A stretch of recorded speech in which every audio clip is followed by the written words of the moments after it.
Kicking off your noon hour with it feeling quite cold outside. Look at those temperatures across Kentucky, Anna, right now. We are in the 30s. Mallory, thank you so much for joining us here. I'm Brooke Hash with meteorologist Mallory Schnell. Looking at that forecast, we saw snow today, and I saw it from our Terry Miners, Ben Pine, and Doug Profit. Yeah, a lot of people are excited. First snow of the season and the coldest air of the season so far. Of course, we've been talking about this weather impact alert day all week. We've been warning you that we were going to have this taste of winter, and it has arrived. We are dealing with even blustery wind chills. Those wind chills feeling a lot colder than the actual air temperatures. And we're not done with those snowflakes, with another round or rounds of wintry mix on the way today. Temperature wise, right now, the actual air temperature at the Louisville International Airport, 39 degrees, 32 at Bowman Field. So getting close to that freezing mark there. 34 in E-Town, 36 in Bardstown, 37 in Fort Knox.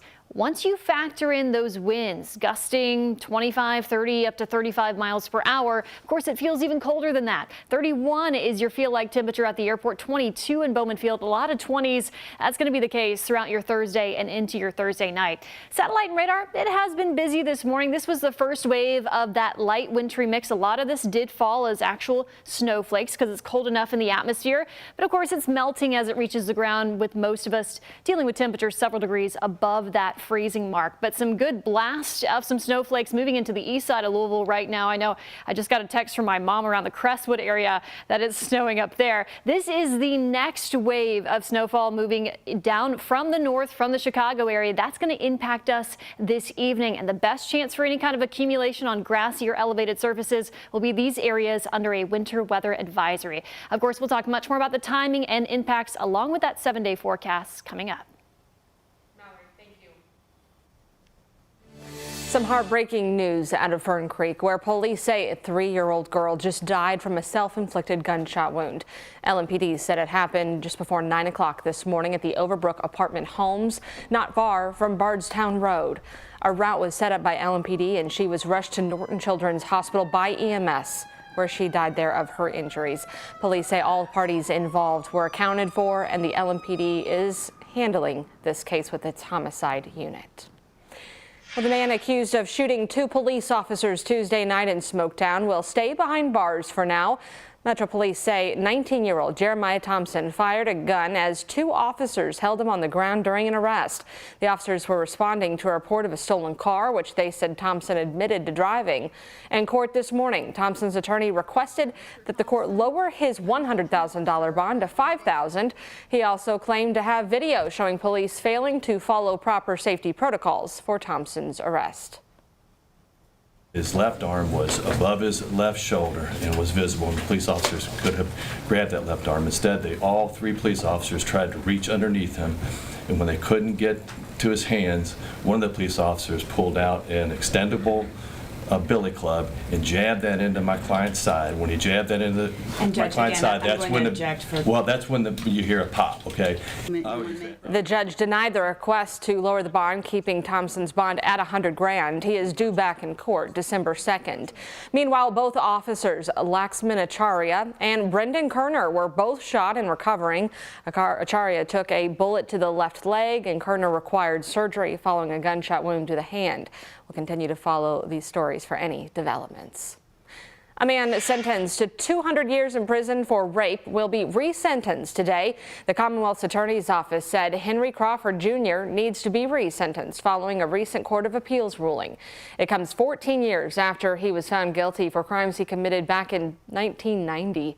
They happened before DNA analysis technology became widely available, and Crawford wasn't sentenced for another 20 years when DNA could link him to the crime. His sentencing in circuit court is scheduled for 1 o'clock today. The Clifton community continues to deal with the impacts of last Tuesday's explosion at the Jvon plant. Last night, community leaders once again made themselves available to talk one-on-one, those with the company. Our Alex Dieter and photojournalist Aspen Hester spoke to residents to see if it's actually helping. And we're homeless. We've been homeless for 7 days now. An apartment on Payne Street condemned by the massive Jvon plant explosion more than a week ago. Frustration still lingering for impacted residents like Shelby Dix. You should have been done called us 3 days in. I understand that there's other things going on, people got killed, but we also have a lifestyle and a life to live as well. So I just feel like they could be doing a little bit more. Hoping to get answers from company representatives. We are working a day at a time. Former Jvon president Elaine Gravad, who still works for the company, is one of 2 company representatives meeting with neighbors one-on-one, doing insurance assessments, sharing mental health resources, handing out gift cards. We are certainly trying to focus energies on the folks who have been the most impacted, obviously, that are displaced, and making sure that they are either in a place that they are comfortable or that we get them to a place where they can be. An effort well received by some neighbors. That we have someone that cares. They heard our requests, they heard our wants, and this is a pliable reaction to those wants, because until you speak up and say what you need to the right individuals, you're not going to get any results. While others are wanting more. I don't need you to try, I need you to do.